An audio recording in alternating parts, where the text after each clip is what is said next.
Vos si querés, me decís cuándo empezamos. Doc, de una, cuando quieras. Bueno, un gusto a todos los presentes.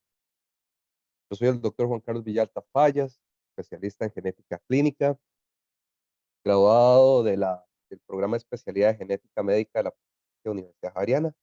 Actualmente trabajo en hospitales nacionales en Costa Rica, donde yo soy el genetista. Soy el genetista del Hospital Rafael Ángel Calderón Guardia. Aparte de dar pues, la cobertura hospital, estoy encargado del programa, la parte genética de cáncer hereditario, el Programa Nacional de Cáncer Hereditario de mi país, y en el Hospital Nacional de las Mujeres soy el genetista del programa BIT. El tema que nos trae hoy a irnos a tener un conversatorio es precisamente a raíz de la celebración del Día Mundial Síndrome de Down, y vamos a hablar del rol del genetista síndrome. El síndrome Down, todos sabemos pues, que tiene una incidencia alta de 1/792 recién nacidos vivos, de acuerdo a lo que dice la literatura, y estas prevalencias van aumentando conforme aumente la edad materna. Es una de las cromosomopatías más comunes en los nacidos eh, vivos, ¿verdad? En la clínica. Es muy importante mencionar que en los últimos 30 o 40 años, la expectativa de vida del paciente Down ha tenido un incremento exponencial. Ha pasado a tener medianas de vida de 30, 35 años de más de lo que tenían hace 40 o 50 años. Y mucho de esto está relacionado pues con el desarrollo, las mejoras de las técnicas de cirugía cardíaca y todo el apoyo integral que a estos pacientes se les está. Es importante hacer un verdadero proceso de sensibilidad en toda la humanidad sobre el tema del síndrome de Down, porque aunque el síndrome de Down puede ser muy familiar o común para la mayoría de los médicos y profesionales de la genética, hay muchas familias que no tienen una expertise o experiencia con el síndrome de Down antes de tener un hijo o una hija diagnosticado, ¿verdad? Entonces, el diagnóstico de esta entidad es un diagnóstico clínico que efectivamente requerimos solicitar el cariotipo, no solamente para confirmación, sino que también es necesario porque dependiendo del resultado del cariotipo, así podemos dar una mejor asesoría o consejería genética de acuerdo a los riesgos.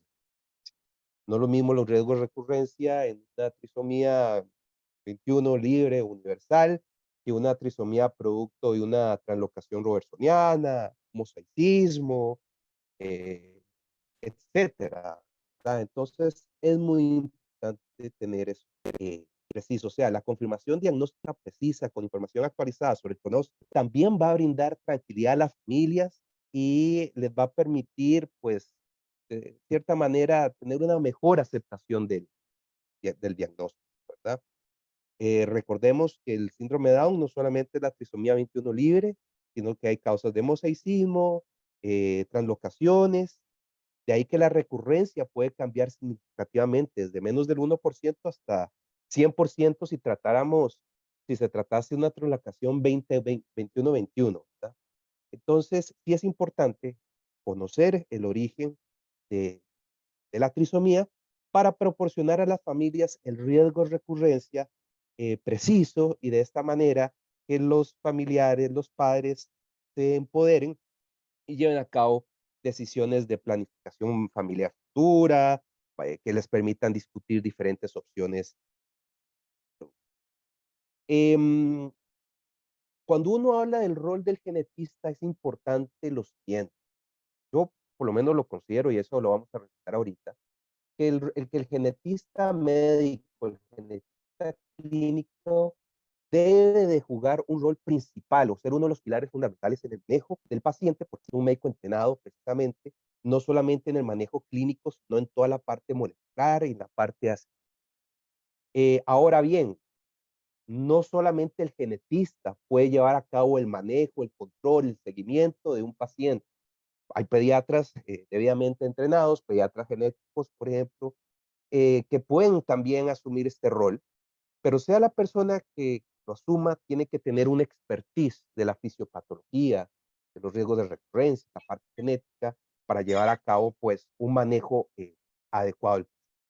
En esta imagen que yo les presento es una imagen de un artículo en Nature y lo que quiero transmitirles a ustedes es que estos pacientes requieren de un manejo y ese tiene que ser de un manejo integral porque el fenotipo de un paciente con Down tiene una serie de manifestaciones sistémicas en diferentes niveles, nivel musculoesquelético, neurológico, vascular, este, son personas que tienen otra serie de complicaciones, por ejemplo, una inestabilidad lateral, personas que tienen complicaciones a nivel cerebral, por ejemplo, una hipoplasia cerebrosa, los defectos cardíacos. Aparte de eso, los pacientes con síndrome de Down tienen una mayor probabilidad de desarrollar ciertas condiciones de salud, como por ejemplo un hipotiroidismo, enfermedades autoinmunes, apneas obstructivas del sueño. Tras de eso, ellos tienen una vía aérea más corta, con un cuello más corta, problemas de visión, de audición, ni qué decir de los trastornos hematológicos, donde incluimos la leucemia. Entonces, como ustedes pueden ver, realmente el paciente requiere de manejo integral. Vamos a necesitar del apoyo de cardiología, del apoyo de neurología, neumología, inmunología, endocrinología, fisiatría para la parte de rehabilitación musculoesquelética, etcétera. O sea, es un manejo realmente integral el que requiere el paciente. Por lo tanto, tiene que haber un médico que juegue un rol fundamental en saber llevar y conducir el manejo de los pacientes. Insisto, pues el genetista considero que es uno de los roles principales que debe jugar, pero siempre y cuando el médico esté capacitado, pues puede hacer perfectamente el seguimiento, las vigilancias que ameritan. Aquí lo que vemos es un esquema que habla sobre la prevalencia del síndrome de Down y el resultado de los embarazos en Norteamérica, específicamente en básicamente lo que vemos es el comportamiento histórico de la prevalencia a lo largo de la vida de los pacientes de síndrome de Down desde la década de 1950 hasta el 2015-2013, que fue el corte que hicieron de estudio. Como pueden ver, la prevalencia del síndrome de Down ha estado en un verdadero aumento desde los 50. De hecho, en el estudio lo que señala es que aumentó de una prevalencia aproximada de 50,000 pacientes, que vienen siendo una media de 3.3 por cada 10,000 personas, hasta más de 200,000 casos en el 2003. O sea, pasamos de una prevalencia de 3.3 a una prevalencia de 6. ¿Verdad? Y esto se debe precisamente a todas las mejoras en la supervivencia infantil y global de estos pacientes. Recordar que el síndrome de Down ocurre en todas las poblaciones, pero sí las diferencias en la edad materna en el momento de la concepción influyen en el porcentaje o en el número de nacidos, ¿verdad? Entonces, pues tenemos en la figura 2A este comportamiento histórico en los Estados Unidos y posteriormente en la figura inferior, en la figura 2B, vemos la prevalencia del síndrome de Down en función cronológica, pero sobre todo influenciado por la edad materna en el momento de la, ¿verdad? Este, Ahora bien, hay una serie de factores de riesgo importantes para el síndrome de Down. Vamos a mencionar tres de los que son principales. La edad materna avanzada en el momento de la concepción, aquellas mujeres de más de 35 años, y ahora vamos a ver cómo se dispara la curva del síndrome de Down después, sobre todo de los 30 años. Factores ambientales, el nivel socioeconómico. Definitivamente, la edad materna es un factor de riesgo importante para la T21, como ocurre con todas las trisomías autosómicas humanas, ¿verdad? Está precisamente asociado principalmente al fenómeno de no disyunción de cromosomas homólogos, durante la división meiótica, cuando se forman los ovocitos.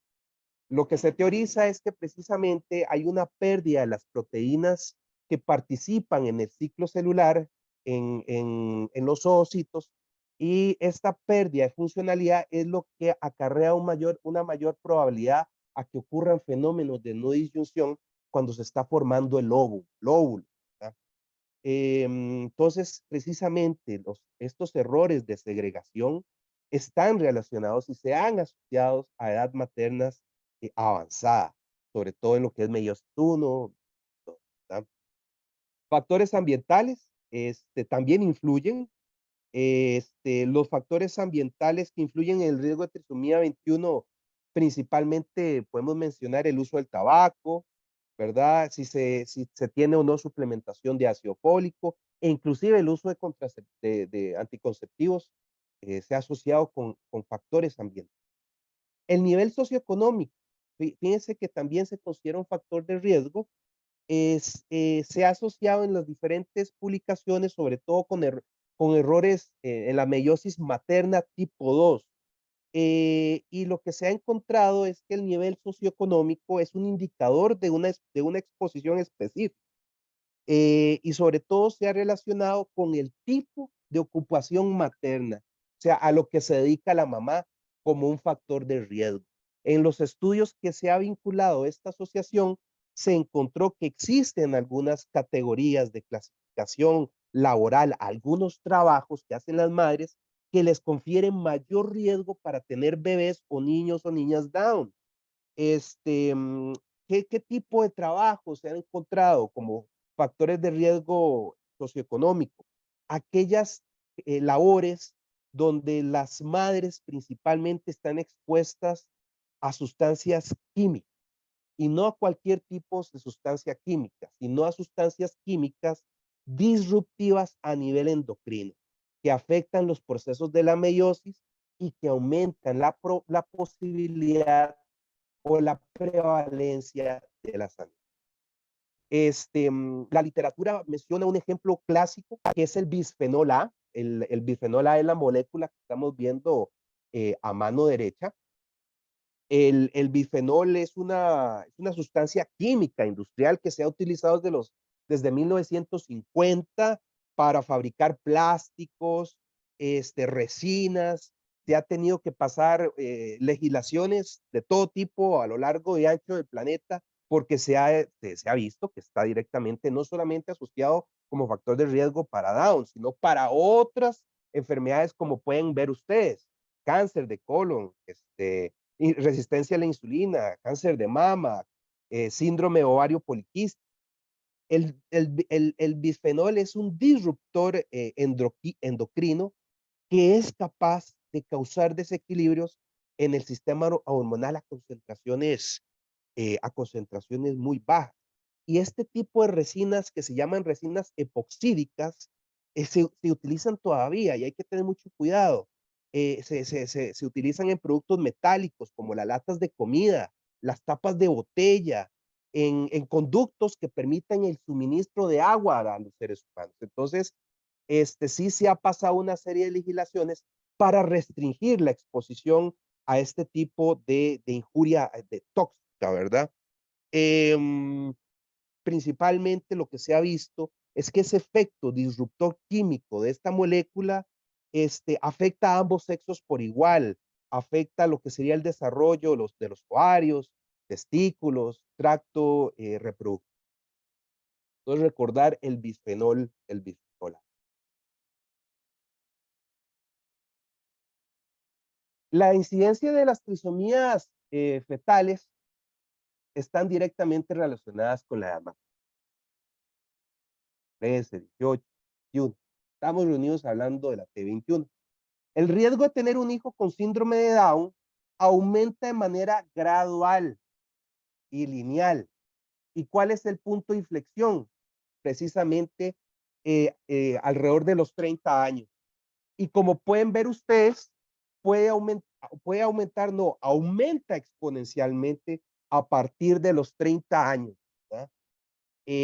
Como pueden ver en la gráfica, está en función de la edad materna, y del lado izquierda está el riesgo del síndrome de Down. El riesgo de tener un hijo con síndrome de Down para una mujer de 25 años es de 1/1300 aproximadamente. Después, a los 35 años, vemos cómo se dispara exponencialmente el comportamiento hasta llegar a los 45 años, donde ese ratio es de 1/30, ¿verdad? Entonces, sí hacer un acto de conciencia de que la edad materna es un elemento muy importante para precisamente este tipo de cromosomías. Eh, en la literatura también se menciona que uno de las razones de este aumento es que precisamente el uso acromático que jala a los cromosomas hacia los polos va perdiendo esa característica de extensibilidad o de elasticidad que tiene para jalar los cromosomas. Se van volviendo rígidos con la edad, sobre todo en el caso de la edad.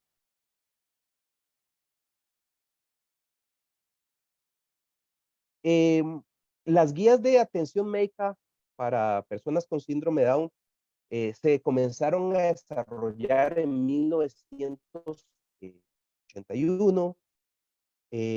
Posteriormente han tenido varias actualizaciones, especialmente la Academia Estadounidense de Pediatría ha venido haciendo una serie de actualizaciones en el 2001, posteriormente en el 2007, y el año pasado se publicó una nueva edición revisada, que es la que ustedes están viendo hoy. A medida que la atención médica ha mejorado para las personas con síndrome de Down, el promedio de vida, insisto, a nivel mundial ha aumentado en más de 30 años, sobre todo en aquellos sistemas sociales robustos donde hay acceso a una atención integral, como en Colombia, como en Costa Rica, ¿verdad? Entonces son personas que han ganado 25 o 30 años de expectativa de vida desde 1950, ¿verdad? Recordarles que estos pacientes requieren de un manejo integral, tienen afectaciones en diferentes niveles sistémicos, a nivel auditivo, a nivel ocular, a nivel respiratorio con el problema de las apneas obstructivas. Son pacientes que tienen una mayor predisposición a infecciones, sobre todo de oído medio, ni qué hablar de las cardiopatías, los problemas dermatológicos, el hipotiroidismo congénito, ¿verdad? Hay una serie de trastornos, como pueden ver en esta diapositiva, que amerita de una persona que sepa y que conozca bien la fisiopatología del paciente y que pueda llevar a cabo un proceso de manejo de la vigilancia. Em, Como pueden ver, estas son las guías americanas del 2022. A uno realmente le facilitan el trabajo porque inclusive le van indicando el step by step de qué hacer en cada control, ¿verdad? Entonces es muy importante, pues, que son pacientes que no se pueden dejar a la libre, son pacientes que tienen que estar con un control de salud constante y necesitamos, pues, de un seguimiento juicioso de estos pacientes toda la vida, ¿verdad? Toda la vida. Ahora bien, también una de las acciones primordiales, y esta imagen es una recopilación de las recomendaciones de la pediatría estadounidenses. ¿Qué hacemos o cómo damos las noticias a una familia que va a tener un hijo o una hija Down? Vamos a ver estas recomendaciones del año 2022 y las primeras guías de recomendación que surgieron en el 2011 de cómo dar esas noticias. En el caso de la Academia Americana de Pediatría, al momento del diagnóstico, pues evidentemente reunirse con la familia, tener al niño, al lactante presente, eh, referirse a él de, y de manera directa, ser empáticos con la familia, Requerimos tiempo para poderles explicar bien qué es lo que tiene el hijo, su hija, qué condiciones vamos a tener que vigilarle a lo largo de toda su vida. Nos recomienda pues hablar en primera persona, porque evidentemente pues tenemos a un ser humano consciente, tenemos que recomendarles a los padres también pues el soporte emocional o soporte social con otros grupos, ¿verdad?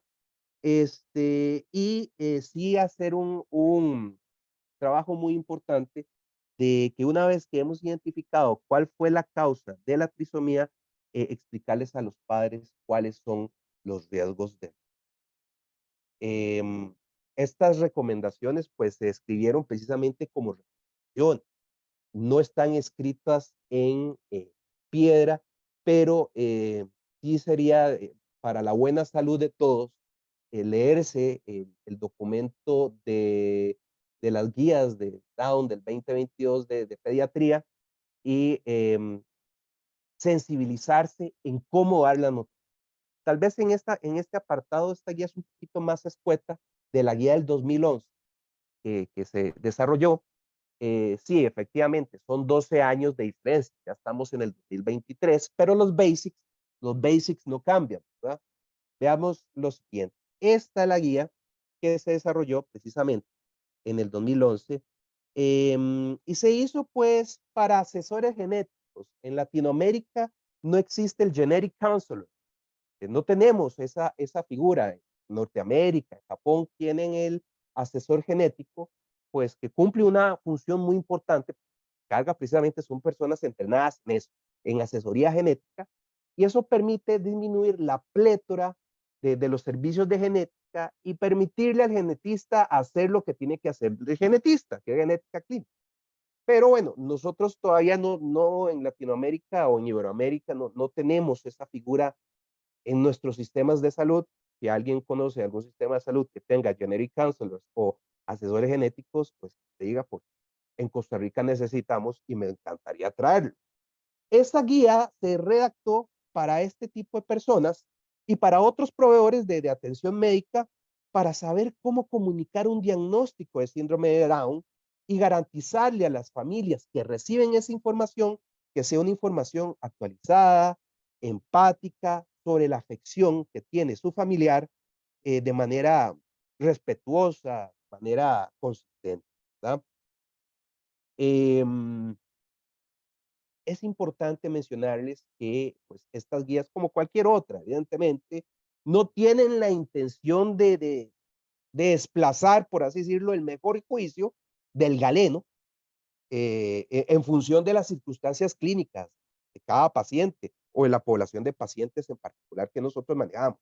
Son una serie de recomendaciones, eh, valga la redundancia, yo les recomiendo que se lean este artículo del 2011, se lean también el artículo de las guías del 2022 y hagan un comparativo. Realmente vienen siendo en cuanto a lo que es el manejo, muy, sobre todo tenemos que ser individuos altamente. El asesoramiento genético, el genetic counseling, es un proceso que precisamente incorpora la educación sobre las condiciones genéticas que tiene el paciente con el asesoramiento para poder empoderar a la familia y promover la autonomía del individuo y, pues bueno, también la aceptación del diagnóstico, ¿verdad? Em, Hay que tener una postura neutral, como dicen las recomendaciones. Hay que respetar los valores de cada familia, las decisiones personales del paciente y de las familias. Esto va a permitir un proceso de facilitar decisiones informadas y generar un proceso también de información equilibrada, proporcionada, que puedan entender familiares, ¿verdad?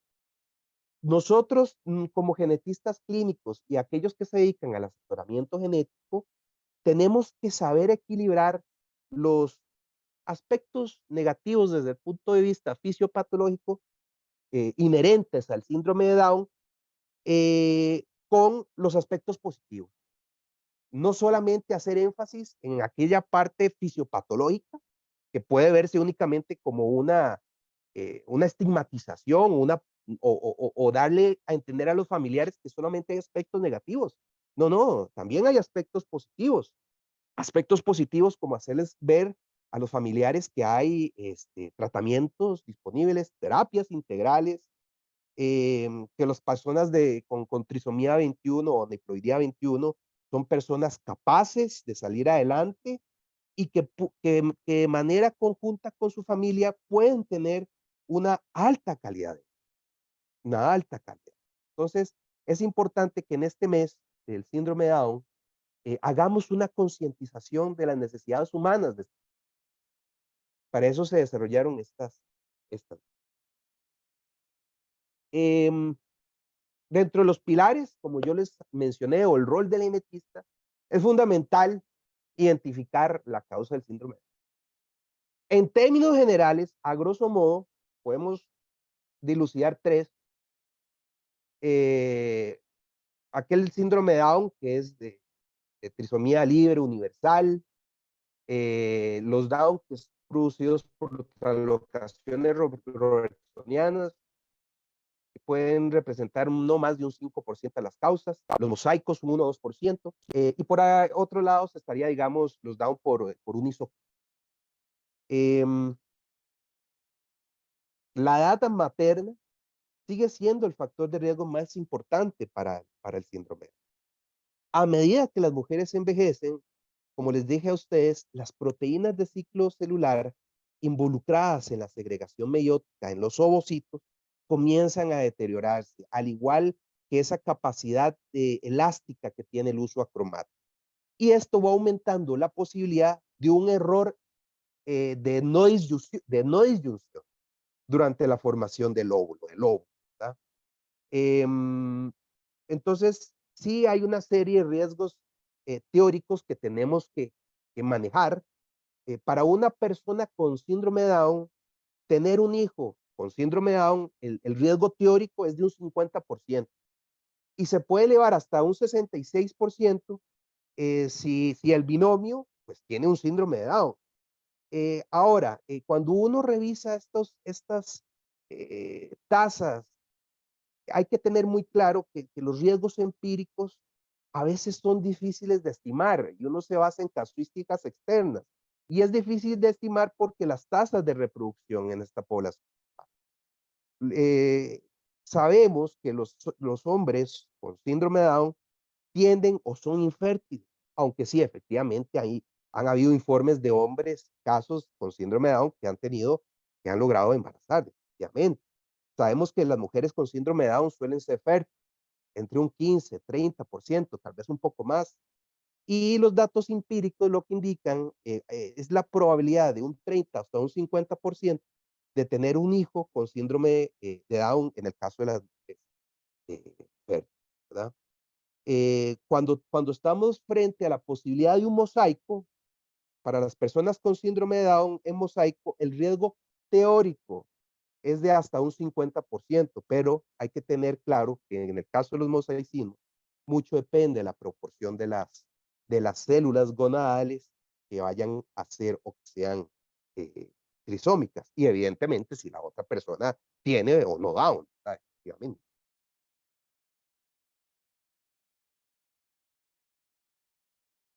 Entonces recordar lo de las translocaciones robertsonianas. Aquí tal vez el mensaje es que las portadoras, las madres que son portadoras de translocaciones robertsonianas son las que tienen un mayor riesgo de recurrencia. ¿Verdad? Esos riesgos en el caso de las mujeres es de entre un 10, 15, no más de un 17%. Y en el caso de las translocaciones robertsonianas ocurren en los cromosomas, entre los cromosomas acrocéntricos. Estamos hablando de aquellos cromosomas que pertenecen al grupo D, 13, 14, 15, y los que pertenecen al grupo G, el 21 y el 22. Y como pueden ver en la translocación robertsoniana 21-21, que es la cuarta opción, arriba abajo, en el tipo de translocación, cualquier padre que tenga una translocación robertsoniana 21-21, el riesgo de recurrencia es del 100%.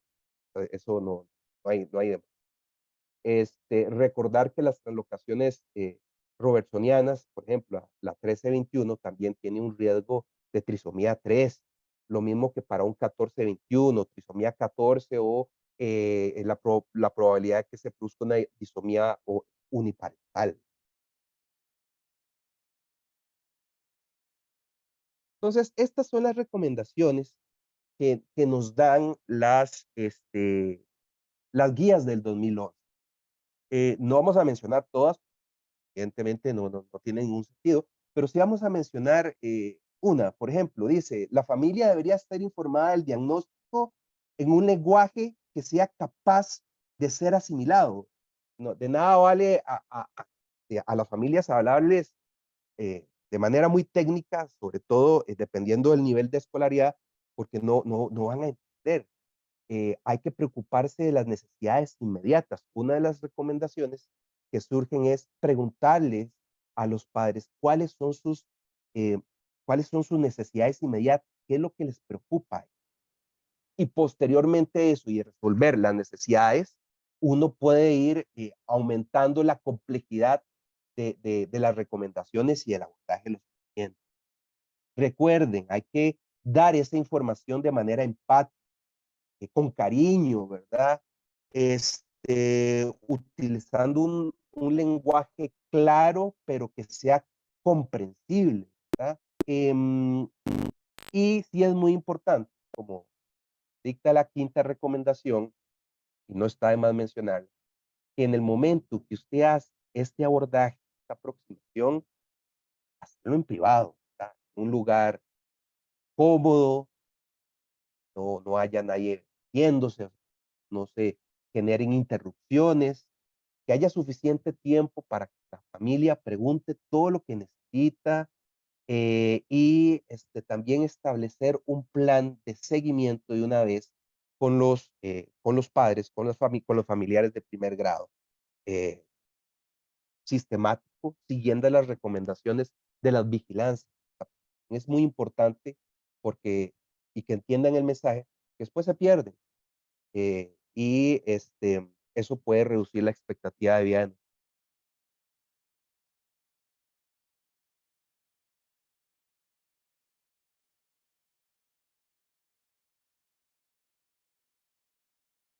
Bueno, y aquí hay algunos datos que sí me gustaría mencionarles en esto, sobre información esencial.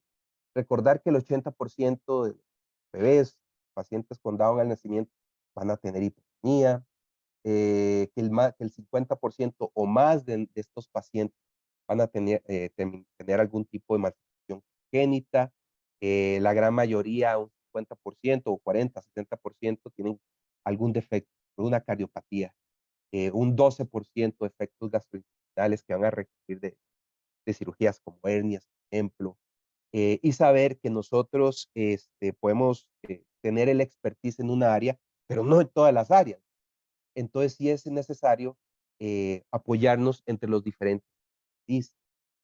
Recordar que estos pacientes van a necesitar de terapias integrales, la parte auditiva, la parte atlética, inclusive habilidades para la vida, ¿verdad? Que hay que ir recordar que la expectativa de estos pacientes pueden llegar hasta los 60 años, un poco más, siempre y cuando tengan este manejo integral y seamos juiciosos con el seguimiento de nuestros pacientes, simplemente la familia entienda que tiene que estar asistiendo regularmente a las consultas. Este artículo me pareció interesante porque denota la importancia del genetista en las clínicas especializadas de síndrome de Down. Uno quisiera pensar, y eso es una de las críticas que hace el artículo, que las clínicas de síndrome de Down tienen un genetista de base, genetista clínico, y pareciera que no es el gold standard. Las clínicas de Down, como bien lo dice el artículo, tienen al genetista on call, o sea, a disponibilidad. No está, no hay un modelo asistencial donde el genetista esté inserto continuamente. Y eso es una de las críticas que hace este artículo, ¿verdad?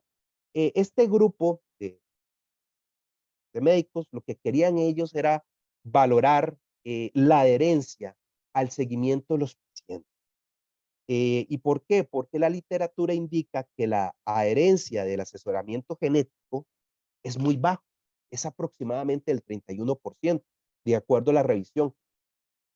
Entonces, precisamente lo que querían hacer los médicos del Nationwide Hospital de Ohio era ver si se cumplían los objetivos o las tasas de cumplimiento de consejería genética, de evaluación genética y de solicitud de estudio genético, básicamente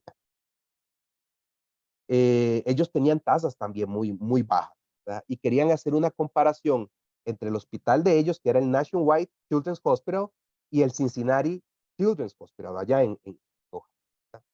Y precisamente lo que buscaban era identificar cuáles eran esas tasas y ver cómo mejorar los dos objetivos del el asesoramiento genético y el análisis. A grosso modo, los resultados fue que sí, efectivamente, tuvieron que insertar dentro del modelo de asistencia a un genetista clínico, no solamente on-call, o sea, que tuviera para disponibilidad o cada vez que hubiese alguna necesidad, sino dejarlo de fijo en la clínica.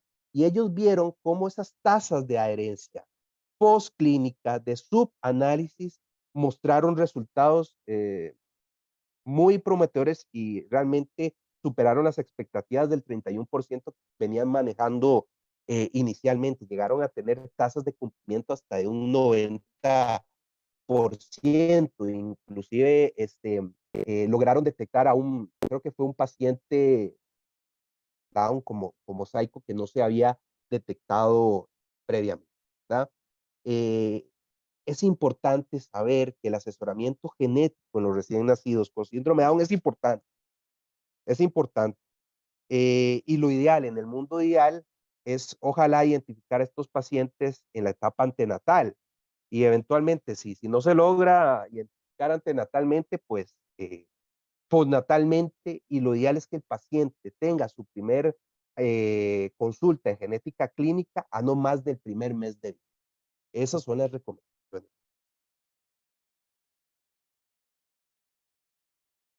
Ellos diseñaron digamos, este algoritmo de flujo para poder ir midiendo estas expectativas de resultados.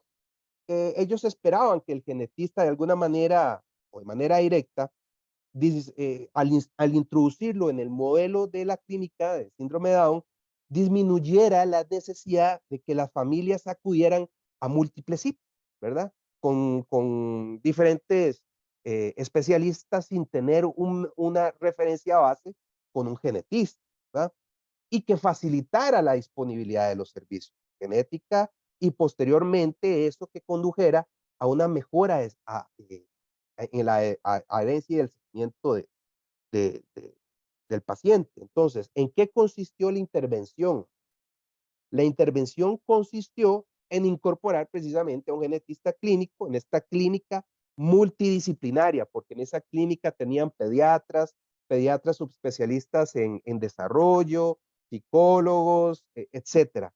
Y lo introdujeron de manera quincenal y estaba las 24, no eran las 24 horas, pero estaba con un nombramiento continuo y era el encargado de valorar si las recomendaciones se cumplían o no se cumplían. Este, mm, Eso pues, ese es el tipo de paciente que ellos tuvieron. Estuvieron siguiendo pacientes desde julio del 2015 hasta febrero del 2017. Tuvieron un total como de 667 citas. De esas 667 citas, hubo 617 que se pudieron seguir porque otros 50 citas se perdieron y en total lograron seguir a 368 pacientes que recibieron atención en la clínica de síndrome, ¿verdad? Había pues etnias de todo tipo, mayoritariamente los pacientes eran masculinos, representaban un 55%. Dentro de la población de ese estudio, el 27% reportó ingreso a una unidad de cuidados intensivos neonatales. Y sí llama también la atención que para aquellos pacientes con un informe cromosómico disponible con cariotipo, los resultados mostraron proporciones altas o de tasas altas para trisomía 21, como pueden ver ustedes, ¿verdad? Y de los 9 pacientes con una translocación robertsoniana 21-21, uno de esos nuevos pacientes fue identificado como parte de este estudio de mejora de calidad. Ese paciente no se había identificado.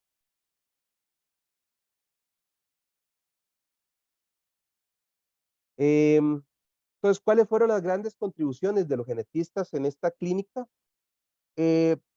Básicamente, sí se aumentó el proceso de consejería genética, evidentemente la valoración de un genetista clínico. Se alcanzaron a cumplir este objetivo con 114 pacientes, más de lo que se tenía inicialmente. Y al finalizar este estudio, 247 pacientes de la clínica habían recibido asesoramiento genético. Entonces hubo un impacto en la mejora con la intervención directa de este genetista. En términos generales, aquí esto es un chart para ver la herencia mensual al asesoramiento genético desde el momento en que llega el genetista. El genetista llega alrededor de octubre del 2015 y básicamente este gráfico lo que muestra es un cambio en la herencia, seguimientos de los pacientes a partir de abril del. Posteriormente va aumentando la herencia y llega a una meseta, pero al llegar a esa meseta realmente en términos porcentuales, la herencia mejoró hasta un 62% versus el 31% inicial, inclusive al ser el cálculo de la prueba exacta de Fisher, alcanzaron una P significativa. En el caso de la herencia, el asesoramiento genético después de la visita inicial, también se vieron mejoras en la tasa de cumplimiento. Desde que llega el genetista en octubre eh, comienza pues evidentemente a tener un comportamiento muy similar a la gráfica anterior y cierran el estudio con una tasa de adherencia al asesoramiento genético y al seguimiento hasta casi que un 90% cuando.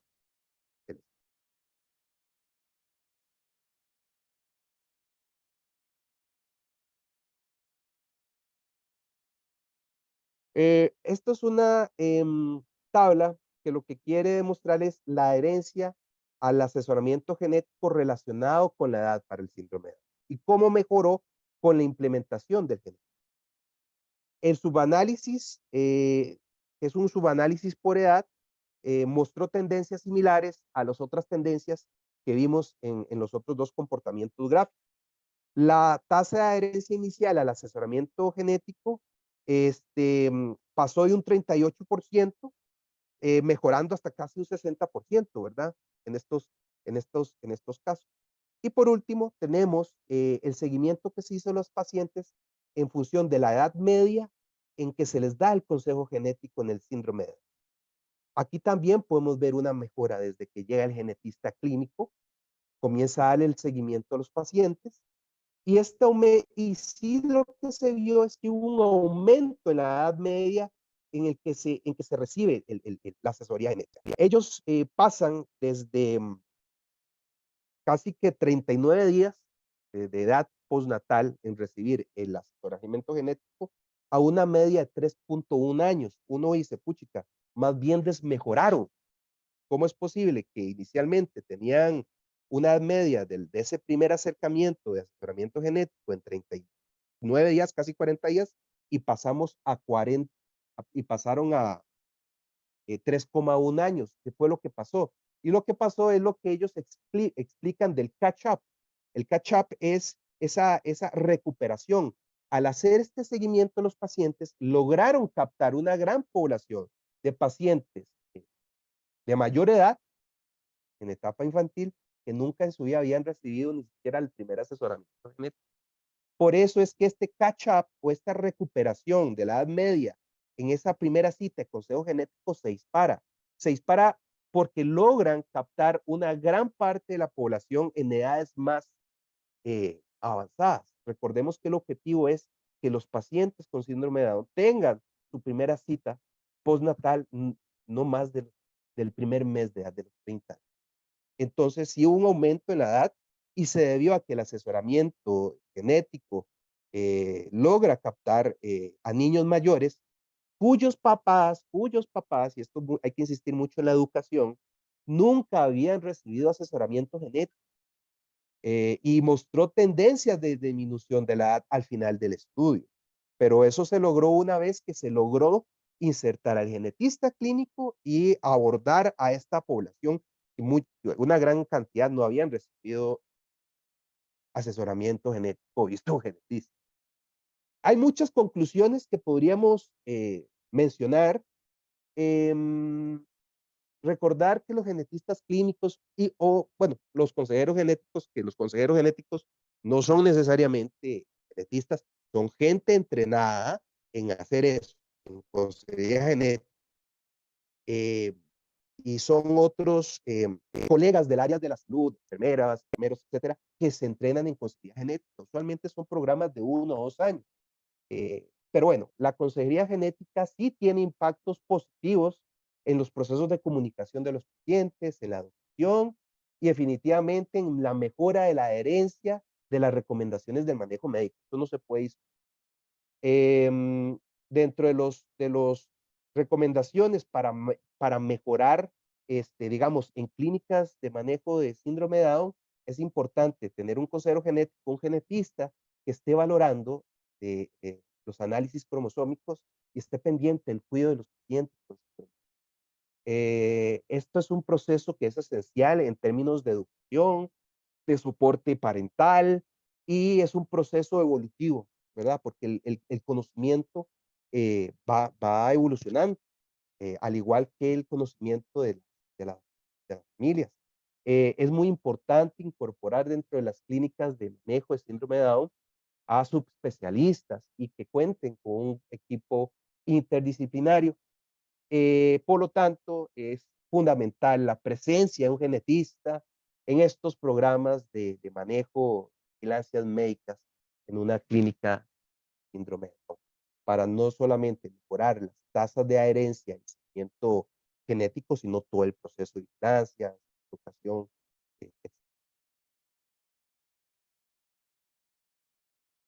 Muchas gracias. No, gracias, doctor Villalta. Muchas gracias. Creo que nos dio también mucha información para poder sentarnos a estudiarla.